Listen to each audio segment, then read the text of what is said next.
Good morning વિદ્યાર્થી મિત્રો. આજે આપણે ધોરણ 11 યુનિટ 3 રીડ ટુ પોયમ છે જેનો આપણે આજે અભ્યાસ કરીશું. પોયમનું નામ છે વુડમેન સ્પેર ધેટ ટ્રી. એટલે કે વુડમેન એટલે કઠિયાર, સ્પેર એટલે છોડી દેવો, લીવ LEAVE, અને ધેટ ટ્રી એટલે કે આ વૃક્ષ. જેના લેખક છે એટલે જેના કવિ છે, કાવ્ય છે તેના જે રચયિતા જે રચના કરે છે તેને આપણે કવિ કહીશું, જેનું નામ છે જ્યોર્જ ફોક મોરિસ. તો આ કાવ્યમાં તેમણે વૃક્ષની સારી એવી રચના અથવા તો વૃક્ષ વિશે સરસ એવી સુંદર માહિતી આપણને આપેલી છે. તો એ માહિતી જોઈએ પહેલા કેટલાક પોયમના ડિફિકલ્ટ વર્ડ્સ છે તેનો આપણે અભ્યાસ કરીએ છીએ. જો પહેલો શબ્દ છે સ્પેર, SPARE. સ્પેર એટલે not to hurt, not to hurt અથવા તો હાર્મ. તમે એને ઈજા કે નુકસાન ના પહોંચાડો તેને કહેવાય સ્પેર. Shelter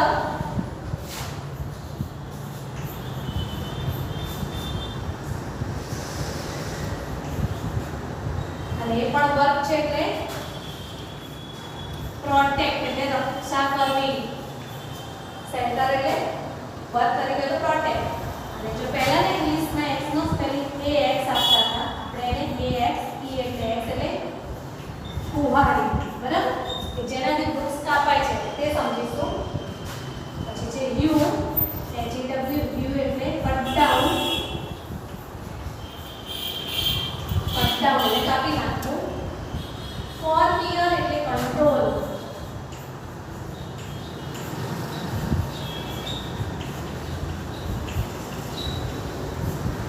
control.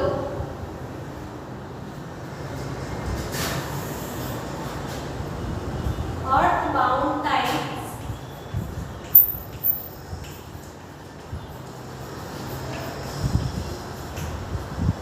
એટલે વૃક્ષના જે મૂળ છે એને કહેવાય છે અર્થ બાઉન્ડ ટાઇપ્સ, કે જમીન સાથે એકદમ જકડાયેલા છે. પછી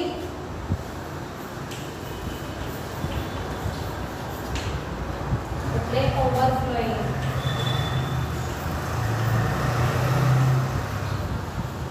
પોયમમાં આવતા અઘરા શબ્દો છે તે આપણે જોઈએ છીએ.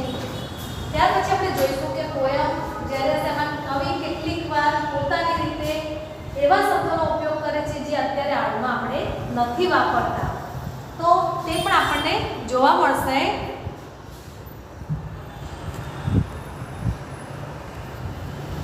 ત્યાર પછી તમે જોઈ શકો છો આપણે પોયમનું પઠન કરીશું હવે. Woodman spare that tree. Poet છે જ્યોર્જ ફોક Morris. Woodmen spared that tree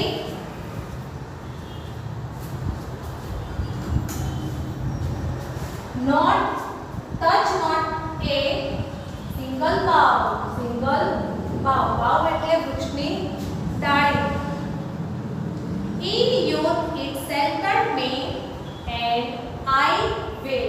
I પછી બે લીટા કરીને આપે છે, અલ્પવિરામ જેવું છે, અને પછી L ડબલ L છે જેનો અર્થ થશે will.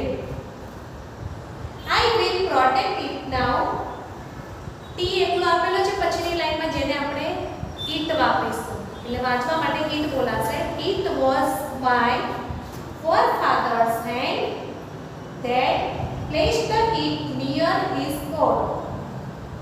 Their woodmen let it stand. Thy axe shall harm it not. અહીંયા દાય એટલે પહેલા જૂનું ઇંગ્લિશ હતું એમાં THY, પણ હાલમાં આપણે ઇંગ્લિશમાં જોઈએ તો એનો અર્થ થશે યોર. એનો મીનિંગ શું થશે? Your.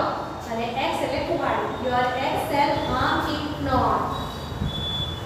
That old familiar tree whose glory and renown are spread OER. ઉપર કોમા છે જેને વંચાશે over. Overland and sea.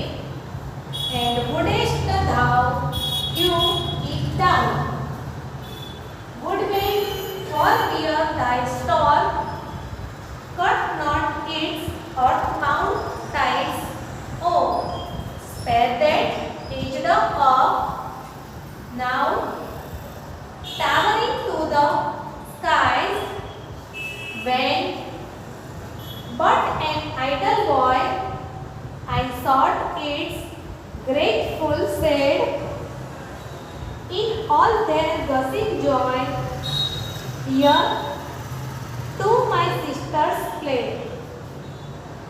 My mother kissed me here. My father pressed my hand.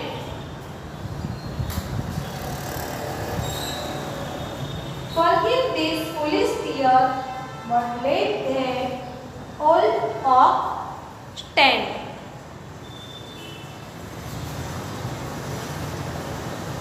जो હવે આ જ પોએમને આપણે ફરીથી રીડ કરીએ છીએ. આ જ રીતે પઠન કરવાનું છે કે જેથી આપણને પણ ખ્યાલ આવે કે શબ્દનો ઉચ્ચાર શું થાય છે. બધાનું ધ્યાન પોતે ચોપડીમાં રાખજો અને પોતે તમે પણ પ્રયત્ન કરજો કે વાંચી શકો ફરીથી. Woodman spared that tree, touch not a single bough. In youth it sheltered me, and I will protect it now. It was my forefather's hand that placed it near his coat. Their woodman let it stand. Thy axe shall harm it not. That old familiar tree, whose glory and renown are spread over land and sea, and wouldest thou hew it down, woodman, forbear thy stalk, cut not its earthbound ties. Oh, spare that edged oak, now towering to the skies, when but an idle boy I sought its grateful set. In all their gushing joy, here two my sisters played. My mother kissed me here, my father pressed my hand. Forgive this foolish tear, but let that old oak stand. અહીંયા જે વૃક્ષની વાત કરવામાં આવી છે એ વૃક્ષ વિશે આપણે દરેક લાઈનમાં સમજતા જઈએ છીએ એક પછી એક લાઈન કે જેથી તમે પણ સારી રીતે સમજો કે શબ્દ શું કહેવા માંગે છે. તો સૌથી પહેલા છે પોએમનું નામ છે વુડમેન સ્પેર ધેટ ટ્રી, એટલે કે કઠિયારા આ વૃક્ષને તું છોડી દે. Touch not a single bough, touch એટલે અડકવું, સિંગલ એટલે એક અને બાઉ એટલે વૃક્ષની ડાળીઓ. બરાબર? તો વૃક્ષની જે ડાળીઓ છે એમ કે છે તારે એક પણ ડાળીને અડવાનું નથી, આ વૃક્ષને તારે કાપવાનું નથી, તું આ વૃક્ષને છોડી દે. In youth it sheltered me. કવિ કહે છે જ્યારે હું નાનો હતો ને ત્યારે આ વૃક્ષ મારા ઉપર એક શેલ્ટર એટલે મને છાંયડો આપતો, મારા માટે એક વડીલ તરીકે હતું. And I will protect it નાઉ. જ્યારે હું નાનો હતો ત્યારે તેણે મને છાંયો આપ્યો છે, હવે હું મોટો થયો છું તો હવે હું એની રક્ષા કરીશ. પ્રોટેક્ટ એટલે રક્ષણ કરવું અને વિલ એટલે કરીશ, ભવિષ્યકાળ છે. બરાબર? અને નાવ એટલે અત્યારે. અત્યારે હવે હું આ જ વૃક્ષની રક્ષા કરવાનો છું. જ્યારે મને ભૂતકાળમાં તેણે મને છાંયડો આપ્યો છે, મને આશ્રય આપ્યો છે, એટલે કે મને ગરમીમાંથી બચાવ્યો છે, વરસાદથી બચાવ્યો છે.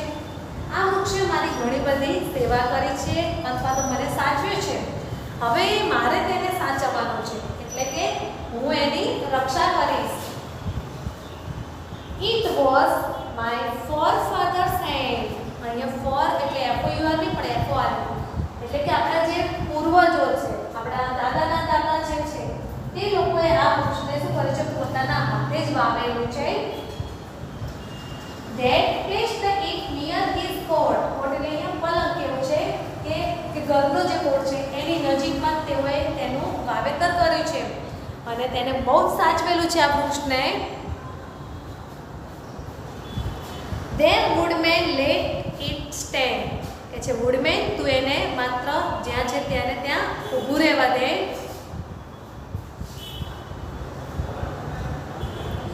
Thy axe shall harm it not. X એટલે કુહાડી કે છે આ વૃક્ષને તારી કુહાડી જરાય ઈજા કે નુકસાન પહોંચાડવી જોઈએ નહીં.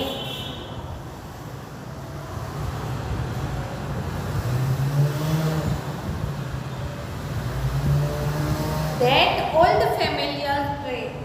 આ વૃક્ષ મને એવું લાગે છે કે હું નાનપણથી જ્યારે મોટો થયો છું બહુ જ મારું જાણીતું છે. ફેમિલિયર એટલે મારો પરિચિત છે એવું મને અહેસાસ થાય છે આ વૃક્ષ સાથે. whose glory and renown, જેની કીર્તિ ભવ્યતા are spread એટલે ફેલાયેલું છે over land and sea, જમીનમાં છે, જમીનની દરેકે જગ્યાએ જ ગયેલું છે અને દરિયામાં પણ ફેલાયેલું છે. and wouldst thou hide it down, અને તું અત્યારે તેને પાડી નાખવા માટે આવ્યો છે એટલે અત્યારે એને કહે છે તું એને પાડી શકીશ નહીં. woodman forbear thy સ્ટોક એટલે કે તને જે આ મનમાં એમ થયેલું છે મને વૃક્ષને કાપવું છે તેના ઉપર તું થોડોક તારો કંટ્રોલ રાખ અથવા તો તું અટકી જાય નથી. but not its the earthbound ties. earthbound ties એટલે રૂટ એટલે કે તેના મૂળિયા જમીન સાથે સખત રીતે જકડાયેલા છે. ઓ spare that aged oak. તું હવે આ જે પણ વૃક્ષ છે બહુ જ વૃદ્ધ છે, જેનું ફળ એકદમ જાડું છે, ઘણા વર્ષો જૂનું આ વૃક્ષ છે, માટે જાડું પણ છે, સારું એવું ફેલાયેલું પણ છે, એટલે તું આ વૃક્ષને છોડી દે. નાઉ ટાવરિંગ ટુ ધ સ્કાય. અને આ વૃક્ષ અત્યારે એટલું બધું ઊંચું થઈ ગયું છે કે જમીનથી છેક આકાશ સુધી તેના ડાળીઓ પહોંચી ગઈ છે. એવું કહેવાય છે મોટા ટાવરની જેમ ઊંચું થઈ ગયું છે, છેક આકાશ સુધી પહોંચી ગયું છે. મેં બટ એન આઇડલ બોય. પણ જ્યારે હું એક નાનું કહીએ ને આળસું નહીં પણ કંઈ કામ વગરનો છોકરો હતો ત્યારે જ્યારે મારે કંઈ કામ ના હોય 2-3 વર્ષનો હોઉં કે રમવાનું છે ત્યારે હું આ વૃક્ષની નીચે બહુ રમેલો છું અથવા મારું કંઈ કામ નથી ત્યારે મારો મોટા ભાગનો સમય મેં આ વૃક્ષની નીચે જ પસાર કરેલો છે. આઈ સોટ ઇટ્સ ગ્રેટફુલ શેડ. મને ત્યારે એનો ખૂબ જ ભવ્ય સારો એવો છાંયડો પ્રાપ્ત થતો હતો. શોર્ટ છે શીખનું ભૂતકાળનું રૂપ છે HWK શીખ એટલે પણ શોધવું અને એ ભવ્ય છાંયડો છે એને તું અત્યારે રહેવા દે, તું એને જરાય કાપવાનો પ્રયત્ન કરીશ નહીં. ઈ ઓલ ધેર પ્રોસીડ હોય અને એની આટલી બધી આનંદની વચ્ચે જે આટલો બધો આનંદ છે એનામાં બરાબર બાળકમાં વધારે પડતો એ આનંદની સાથે કહે છે કે બીજી કઈ વસ્તુ છે. Hear too my sisters play. Too એટલે પણ, TOO એટલે પણ, TWO2 એટલે બે અને TO2 એ ક્રિયાપદ આનંદ મુકાય છે. જો 3 ટુ છે આ 2 એટલે પણ, TWO2 હોય તો બે અને TO2 છે હંમેશા ક્રિયાપદની આગળ મુકાય છે. ક્રિયાપદની આગળ લખાય જેમ કે to play, to visit, to celebrate. એટલે મારી બંને બહેનો છે ને આ વૃક્ષની નીચે સખત અથવા સારું એવું રમેલી છે. My mother kissed me here. અને મારી માતાએ મને આ વૃક્ષની નીચે જ કિસ કરેલી છે એટલે કે મને ભાલ કરેલું છે એવું પોએટ પોતે કહી રહ્યો છે કે આ વૃક્ષે મને ઘણું બધું આપેલું છે.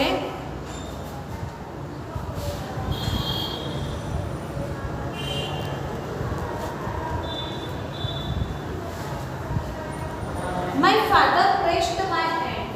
અને મારા પિતાજીએ આ વૃક્ષની નીચે જ મારો હાથ છે પ્રેસ કરેલો કે દબાવેલો છે અથવા તો મને ઘણું બધું અહીંયા આ વૃક્ષ નીચે શીખવાડેલું છે કે કોઈનાથી ડરવું નહીં, કોઈની સામે કેવી રીતે વર્તન કરવું, આ બધી જ બાબતો મારા ફાધરે મને આ વૃક્ષ નીચે જ બધું સમજાવેલું છે. એટલે આ વૃક્ષને હું ક્યારે પણ કાપવા દઈશ નહીં. હું એની સખત અથવા સારી રીતે રક્ષા કરીશ. જેને ભૂતકાળમાં મને સહાય કરી છે તો અત્યારે વર્તમાનમાં એને જરૂર છે એ કશું કરી નથી શકતા, બોલી નથી શકતા, તેવા સમયે હું એની સાથે રહીશ અને હું એને સાચવી લઈશ એ વૃક્ષને.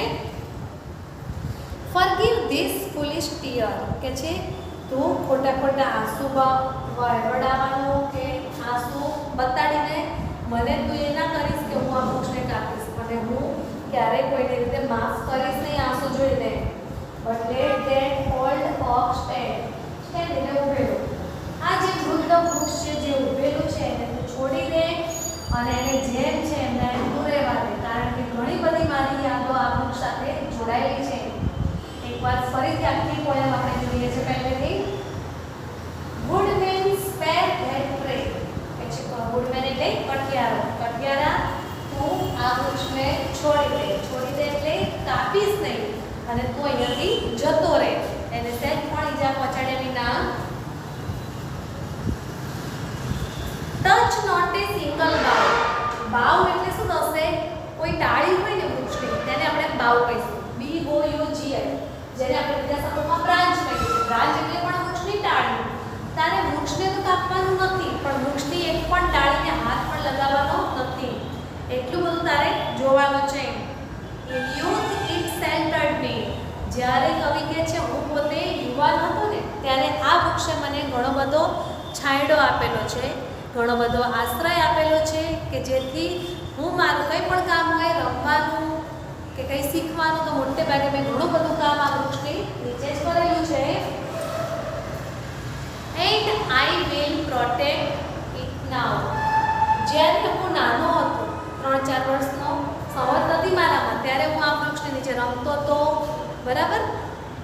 પરંતુ હાલમાં અત્યારે હું આ વૃક્ષની નીચે એણે જ્યારે જરૂર હતી ત્યારે મારી સેવા કરી છે, મને સાચવે છે. અત્યારે હવે હું એ વૃક્ષને સાચવીશ અને વૃક્ષને બચાવવાનો પ્રયત્ન કરીશ. એટલે તું સહેજ પણ વૃક્ષને કાપવાનો કે તોડવાનો પ્રયત્ન કરીશ નહીં. It was my forefathers hand. આ છે વૃક્ષ મારા વડલાઓ એટલે કે દાદાઓના દાદા, પૂર્વજો આપણે કહીએ ને, તેમણે આ વૃક્ષનું વાવેતર કરેલું છે, આ વૃક્ષને ઉગાડેલું છે.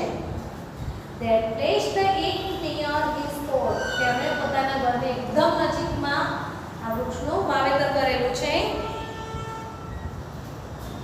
There woodman let it stand. અને કે છે કઠિયારા તું આ વૃક્ષને જેમ ઉભેલું છે તેમના તેમ રહેવા દે અને તું સહેજ પણ હાથ લગાડીશ નહીં કે પાડીશ પણ નહીં અને તું અહીંયાથી જતો રહે. Thy axe shall harm it not. Your, બરાબર, thy એટલે your.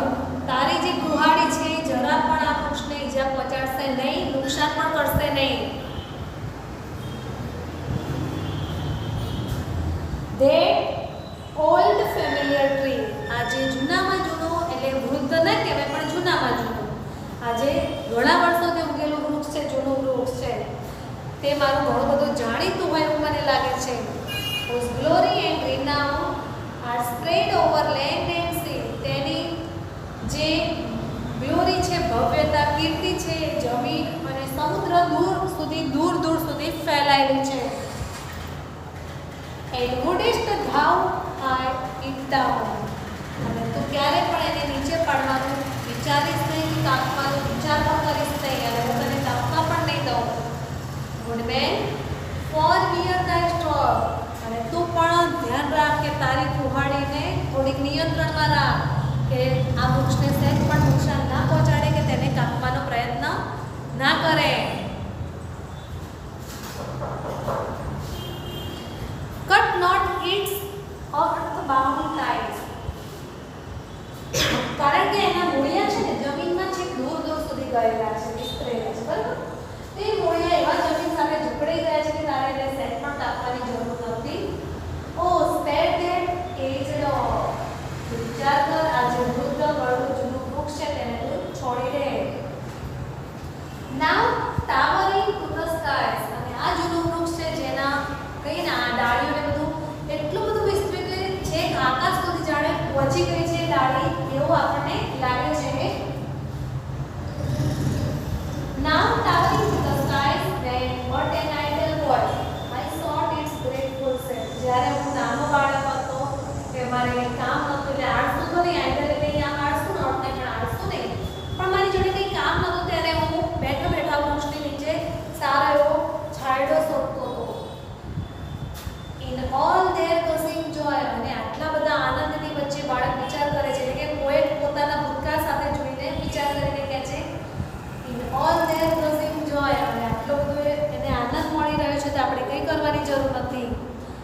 પોતાની ભૂતકાળની વાતો દોહરાવે છે, રજૂ કરે છે કે તે આ વૃક્ષ નીચે કયું કયું કામ કરેલું છે. તો કહે છે hear too my sisters played. આ વૃક્ષની નીચે મારી બંને બહેનો રમતી હતી. My mother kissed me here. અને મારી માતાએ મને અહીંયા આ જ વૃક્ષની નીચે કિસ કરેલી છે. My father pressed my hand. મારા પિતાજીએ મારો હાથ દબાવેલો છે. Forgive this foolish tear. અને મને સમજાવતા હતા કે ખોટા ખોટા આંસુ નહીં પડવા જોઈએ, અથવા તો ક્યારે કોઈને માફ કરવું ક્યારે નહીં. એ દરેક વસ્તુની સમજણ તેને આ વૃક્ષની નીચે જ આપેલી છે. But let that old oak stand.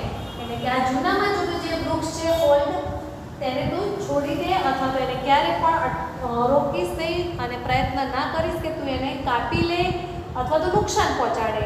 એટલે આ વૃક્ષને સેજ પણ નુકસાન ના થાય એ જોવાની જવાબદારી તારી છે.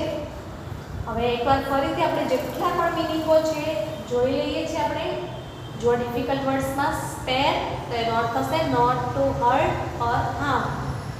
શેલ્ટર વર્ક તરીકે હોય તો એનો અર્થ થાય છે પ્રોટેક્ટ. એક્સ શબ્દ જે જૂના ઇંગ્લિશનો છે આપણા નવા ઇંગ્લિશમાં એક્સ છે અને એક્સ એટલે કુહાડી.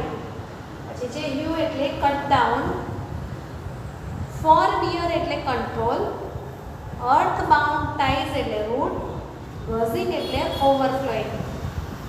એકવાર ફરીથી બધા જોઈએ છે આપણે શબ્દો. સ્પેર એટલે not to hurt or harm, shelter તો પ્રોટેક્ટ, એક્સ કુહાડી, you cut down, forbear control, earth bound ties root, gushing overflowing.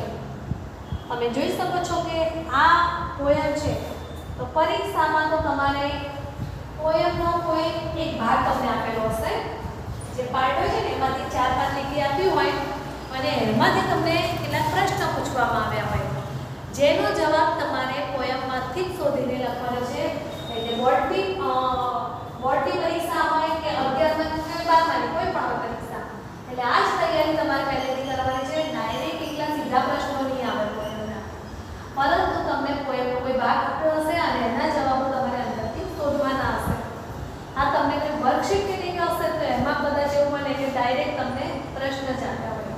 એટલે વર્કશીટમાં એટલું બધું ના હોય કે પોયમનો ભાગ પણ તમને આપવો પડે, કારણ કે તમે સમજી શકો છો કે પોયમ તો તમારી જોડે હોય જ છે અને પોયમ ચોપડીમાંથી જોઈને તમે જવાબ એમાંથી લખી શકો છો.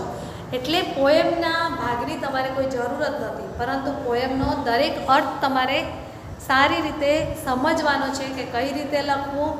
અને જરૂરી નથી કે બેઠા આપણે જવાબો છે કાંઈ કોઈ પણ જગ્યાએ વાંચેલા હોય લખી એવું નહીં. બને તો તમે જે પણ જવાબ લખો છો તમે તમારા મૌલિક ભાષામાં લખવા પ્રયત્ન કરજો. જે પણ કંઈ પણ પૂછવામાં આવે, જેમ કે બીજી અને ચોથી લીટી હોય ને તે બધા રાઇમિંગ વર્ડ્સ હોય. બીજી લીટીનો છેલ્લો અક્ષર હોય તો ચોથી લીટીનો છેલ્લો અક્ષર કે આ છઠ્ઠી લીટીનો એ બંનેનો ઉચ્ચાર જોવા છે, આપણે સ્પેલિંગ નથી જોવાનું, બરાબર? એને રાઇમિંગ વર્ડ્સ કહીશું. કેટલીક વાર વિદ્યાર્થીઓ શું કરે, સ્પેલિંગ જોવા જાય પણ ઉચ્ચાર કરે તો પછી આખા અલગ જ હોય છે. અને તમારી જે પણ કામ કરો છો એમાં તમે પરફેક્ટ અને અક્ષર સારા અક્ષરે લખવાનો પ્રયત્ન કરજો તો તમે ધારો તો પૂરેપૂરા માર્ક્સ લાવી શકો છો. કયા કયા આપણે જો થોડા કામમાંથી જોવા તો જોઈ લઈએ. બીજી લીટીમાં જો છે બાવ તો ચોથી લીટીમાં છે નાવ, પછી છે હેન્ડ તો સ્ટેન્ડ, કોટ તો નોટ, પછી રીનાઉ તો ડાઉન, મી તો ટ્રી, ટાઈઝ સ્કાઈઝ, ઓફ તો બોય, પણ ઉચ્ચાર અલગ થઈ જાય છે. બોય તો joy, said play, here tear, head stand. આપણે જ્યારે ઉચ્ચાર કરીશું ત્યારે જ આપણને ખબર પડી જશે કે આ રાઇમિંગ વર્ડ્સ છે કે નહીં. એટલે પરીક્ષામાં તમને આપેલો ત્યારે સમજવાનું છે કે આ શબ્દનો પ્રશ્ન ધ્યાનથી સમજો. એન્ટોનિમસ પૂછ્યું છે, સિનોનિમસ પૂછ્યું છે, અથવા તેમ કે આ શબ્દનો મિનિંગ શું છે એ ધ્યાનથી સમજો. અને કેટલીક વાર એક હોય પોયમ તો એમાં આપણે સમજો કે શું કહેવામાં આવે છે, કયો અલંકાર વપરાયો છે, કયો છંદ વપરાયેલો છે. કેટલીક વાર હોય છે કે આપણને ઝાડમાંથી બોલતું હોય એવું બતાડે ને, નિર્જીવ વસ્તુને બોલતી જણાવવામાં આવે તો એને આપણે પર્સોનિફિકેશન અલંકાર એટલે કે સજીવારોપણ અલંકાર કહીએ છીએ. તો એ આપણને ખબર હોવી જોઈએ કે આપણે ક્યારે એનો ઉપયોગ કરીએ છીએ. એટલે પોયમને દરેક જણ હોમવર્ક આજનું જોઈ લો કે જેટલું પણ તમને આપ્યું છે આ પોયમ સમજાય છે એ જ પોયમ તમારે એકવાર ફરીથી રીડ કરજો અને પોતાની જાતે પ્રયત્ન કરજો સમજવા. આ જ તમારું હોમવર્ક છે. આગળના લેક્ચરમાં આપણે આનાથી આગળ નવો પાઠ ચાલુ કરી દઈશું.